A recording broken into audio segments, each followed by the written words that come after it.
During the Giants' 24-10 victory in Buffalo, linebacker Preston Brown was penalized for unsportsmanlike conduct for scuffling with Giants players following an Eli Manning fumble. Brown told the Buffalo News on Tuesday that Odell Beckham struck him when Brown was trying to defend teammate Nigel Bradham. Quote, "That's what he does. He'll get away with it. He's the golden boy of the league. He's on the cover of Madden. Sometimes you get away with stuff like that." The coach, Herm Edwards, is in the house. Appreciate you being here with us. Always good to see you. Welcome back. It's Odell Beckham Jr.? Yes. You're wide receiver, right? Yes. ODB. Okay. Skip. Wait, you got a problem with this? Football must have changed or something. Yeah, it's changed a lot. So the DB should have retaliated against him? Oh, yeah. Legally, too. Yeah, okay. You can do it legally. Well, you can. Yeah. And I think some have been trying this year. All right. What do you make of this whole situation? Thank you. Little perspective here. Yeah. This is just 2 cents worth of my thoughts on this from a distance. I think this young man has entered a little bit of a danger zone early in his NFL career.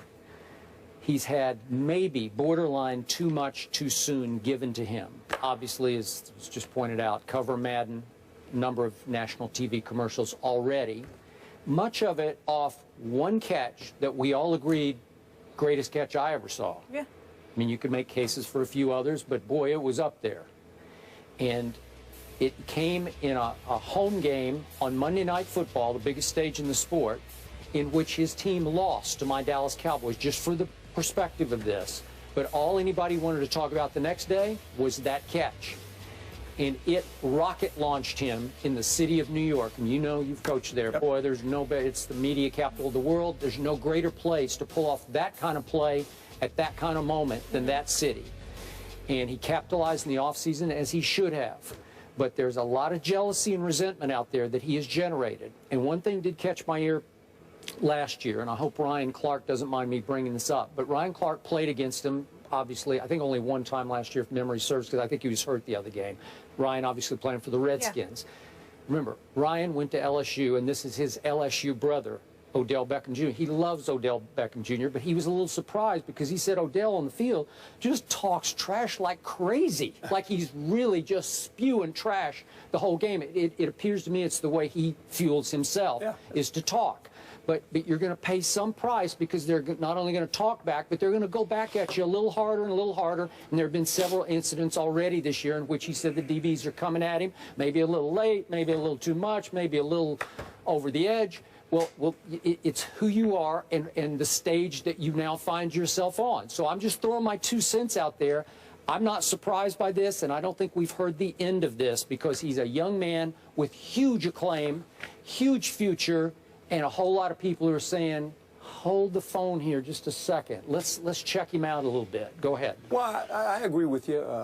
Humility is something that we have to understand we need to have, regardless of how successful you are, because there's a lot of things that go on that help you have the success. And I think he's going to learn that. He's a young player, New York, obviously, big stage, fabulous football player. Oh, yeah. Little sample size so far. Yeah. But I think as this thing continues to go, defensively, when you hear things like this, the opponent, and obviously early in the season, you had saw some things where defenses were kind of getting after him a little bit, and he was kind of chirping back, say they're holding me, they're grabbing me. So he's found a way maybe to go back at them now. So I think at the end, you realize this, when you're a defensive player, you don't play with the ball.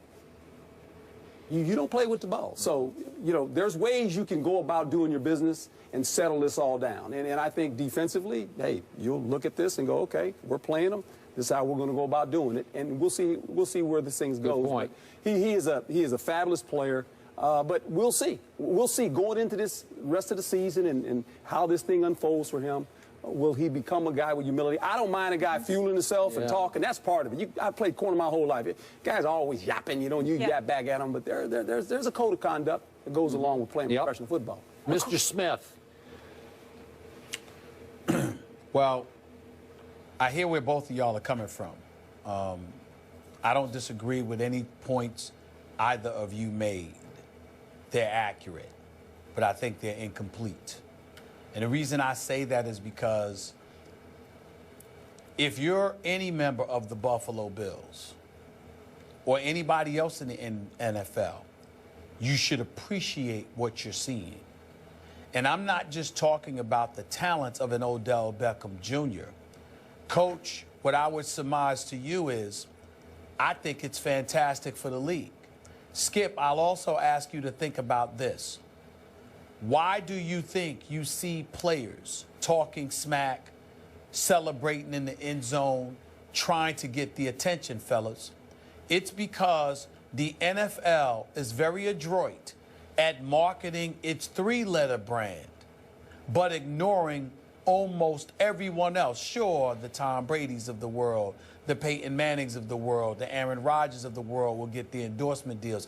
And sure, you'll utilize these players to promote stuff for the NFL Network and for Direct TV and stuff like that. But when you see a particular player, he's young, he's brash, he's black, got a blonde hairdo for crying out loud, which ain't my style. Let me be very, very clear. Nevertheless, the stuff is still flocking in his direction. And what that says to me is that we're embracing everything. Certainly, Coach is right. There is a code of conduct that should always be exercised. There is definitely decorum that should always be employed. And I don't care what you're doing in life, some sense of humility must always accompany every single thing that you do.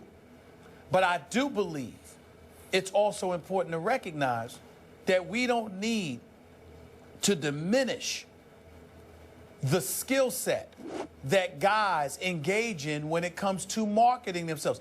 Odell Beckham Jr. isn't just a guy who's successful because he made one spectacular catch. He's a guy that all around can flat out ball and never hesitates to remind you that he can ball.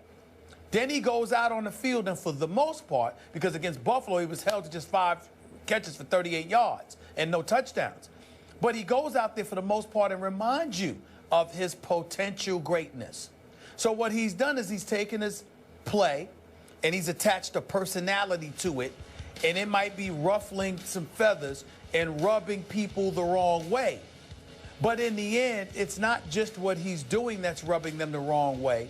It's the fact that he's getting noticed for it and marketed because of it.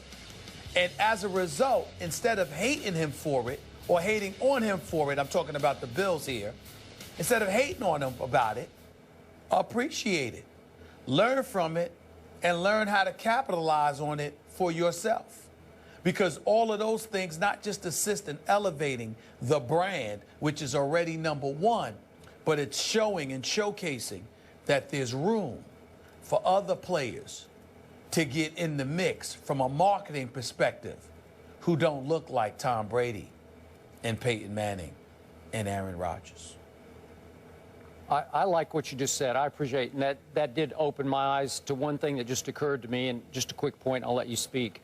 But I have nothing but respect for Peyton Manning. But, Stephen A., to your point, there are some nights I'm watching my TV, different games, and I feel like every commercial has Peyton Manning in it. No disrespect to him, but it's like every commercial is another Peyton commercial. After a while, you say, wow. Nationwide is on your side. Yeah. So I get that. My only point about Odell is that he has to be careful about his emotions, his young emotions. They're still a little immature as he tries to figure out his place in this league. And you have to be careful to learn to channel them instead of letting them run away with you. That was my big takeaway. Yeah, look, I don't have a problem with a guy building his brand when you're a great player and when you make plays. Yeah. And you play a game that a lot of receivers cannot play with your skill set. So I don't mind him doing that at all. What's puzzling to me is defensively, I mean, you worried about a wide receiver? I mean, to me, that's puzzling. I mean, I don't get that. I really don't. I mean, well, I didn't take it that he was worried, Coach. He held him to 5 receptions for just 38 yards. He spoke after the game, not before it. I don't think he was worried.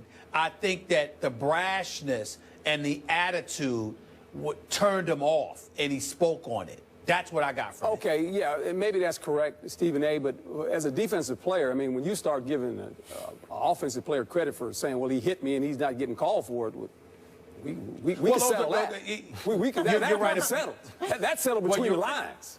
Well, you're right about that, but I think that what he was saying is, I think that was just an excuse to highlight his belief that Odell Beckham Jr. is receiving the golden boy treatment. Well, and that's what it was. That's what it was about. There's a lot of guys that get certain treatment now. Yeah. We can say that about a lot of quarterbacks. Some do and some don't. And by the way, frame this with the fact that the Bills are by far the most penalized team in the National Football League, and they were in the course of getting 17 penalties, and so they're saying, well, what about them? You know, like, oh, they were getting away with. By the way, Skip, it was an ugly game on both sides. By the way, Skip, Rex Ryan had better get his act together. I think the fact that they're the most penalized team speaks to the level of discipline that they lack, which is okay in most instances. But when it comes to Rex Ryan, that was what got him out of New York to some degree. I know. He needs to be careful about that. Yeah, but he took no blame on Sunday anyway. Took a little bit on Monday, I guess. Speaking of Sunday, according to our Dan Graziano, Beckham has been fined $9,000 for his actions in the Bills game. I'm sure that's going to hurt him.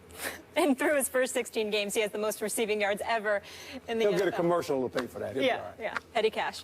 All right, in Atlanta, the Falcons are off to a perfect start to the season, but are they getting the credit they deserve? Herm is sticking around to answer that question after the break.